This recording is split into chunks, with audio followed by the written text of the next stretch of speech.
ওই নির্বাচনের আগে উনি বলছিলেন, একই কথা বলছিলেন যে নির্বাচনটা হয়ে যাক, তারপর আমি আরেকটা নির্বাচন দিব, কিন্তু তো হয় নাই।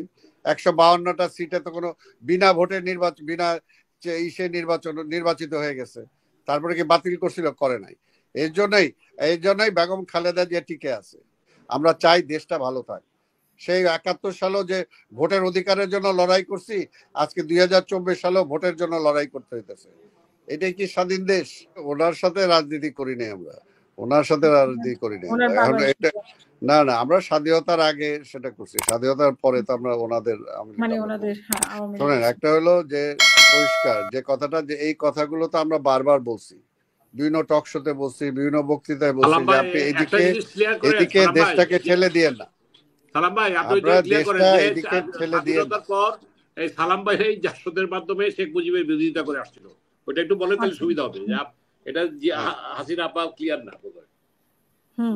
আজকে বলছি আমরা যে দেশটাকে এদিকে ঠেলে দিয়েন না। আজকে গণতন্ত্রটা বারবার বলছি যে গণতন্ত্রটা খালি বিএনপির জন্য দরকার না, আওয়ামী লীগের জন্য দরকার। এখন বুঝেন, এখন তো এই আওয়ামী লীগ এখন গণতন্ত্র গণতন্ত্র গণতন্ত্র করে এখন চিল্লাইতে হবে। এই কথাটা তো আগেই বলছিলাম, তো সে শুনলো না কেন?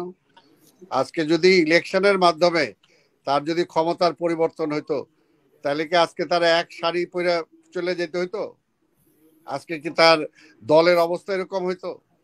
আজকে তার মন্ত্রীদের অবস্থা এরকম হইতো? এই জায়গায় তো বলি যে খালেদা জিয়ার সাথে হাসিনার পার্থক্যটা এইখানেই, যে 96 সালে নির্বাচন নিয়ে এরকম প্রশ্ন আসছিল, যখন বিএনপি খালেদা জিয়ার নেতৃত্বে যখন নির্বাচনটা হইলো, এক মাগুরা নিয়ে ওনারা বহু করলেন যে না, এই নির্বাচন মানি না, এই নির্বাচন মানি না। বেগম খালেদা জিয়া প্রধানমন্ত্রী হয়ে গেছিলেন, পার্লামেন্ট চলছে, মন্ত্রী পরিষদ হয়ে গেছে, কিন্তু এই আওয়ামী লীগ জামাত সহ রাজনৈতিক দলরা যখন বলছে যে না, এই নির্বাচন আমরা গ্রহণযোগ্য হয় না, আমরা মানি না, বেগম খালেদা জিয়া নিজের থেকেই কেয়ারটেকার বিল পাশ করে পার্লামেন্ট ডিসলভ করে দিয়ে চলে গেছে নির্বাচনে।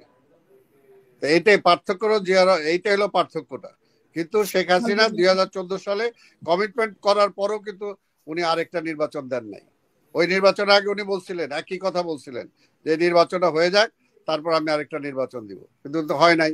152টা সিটে তো কোনো বিনা ভোটের নির্বাচন, বিনা ইসে নির্বাচন নির্বাচিত হয়ে গেছে।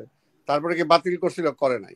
এই জন্যই বেগম খালেদা জিয়া টিকে আছে, এবং বেগম খালেদা জিয়া সম্মানের সাথে টিকে আছে। আর উনি কোথায় গেল? উনি আজকে কোথায় গেল? ওনার পরিণতিটা কি হলো? ওনার আজকে কোথায় চলে যেতে হলো? কেন আজকে দেশ ছেড়ে ভাগতে হলো? এইগুলো চিন্তা, এই জন্য আমরা বলি না, ইতিহাস থেকে শিক্ষা নেওয়া উচিত, কিন্তু ইতিহাস থেকে কেউ শিক্ষা গ্রহণ করে না। যদি করতো যে 72 থেকে 75 এই আওয়ামী লীগে কি দশা হয়েছিল, খালি বলে আমার বাবারে মারছে। আরে ভাই, ওই পরিস্থিতিটা হইলো কেন? কেন হইলো? আপনি মুক্তিযুদ্ধের সময় প্রধানমন্ত্রী ছিল তাজউদ্দিন আহমেদ, আপনি তারে ছিঁড়ে ফেলাই দিলেন আপনার দলের মধ্যেই। তার অবদান কোথায়? তারাও তো স্বীকার করে না।